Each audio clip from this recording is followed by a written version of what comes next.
Hi guys! Welcome to my YouTube channel po. New day, new video po tayo ngayon na pausapan po natin. Siyempre po ay tungkol po sa kaka-release lang po na June 2026 SSS pension po noong May 29, 2026 po. Dahil may mga bangko po tayo na maaga pong nagre-release po noong May 29 po, na-release na po ang ilang mga pensyon sa ating mga pensioners po. At siyempre po kasama po dito ang ating increase sa pension, which is 10% po sa ating retirement and disability pensioner po, at 5% sa ating death at survivorship pensioner po. Kaya nga po nagtataka po kayo bakit ang inyong pension ay may dagdag pong 10% or 5%, kasi nga po sabi po ni Pangulong Marcos, ibigay na po ito by June 2026 po. Supposed to be po, ibibigay po ito sa September pa po. Kaso nga lang dahil in need na rin po ang ating mga pensioners po, binigay po ito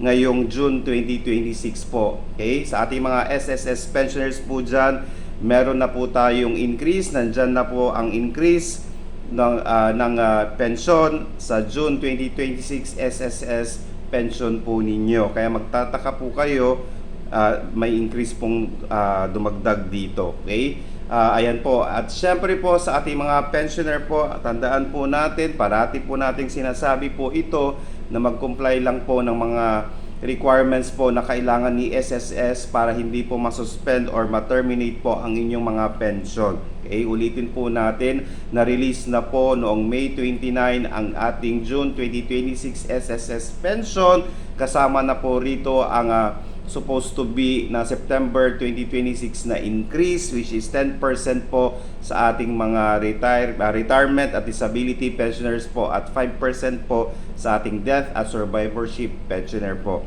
Kaya nga po mayroon pong dagdag yan, at sana po wag po ninyong kalimutang subscribe sa ating YouTube channel po para po parati po kayong updated sa ating mga videos po. Maraming salamat po and stay safe. Bye-bye.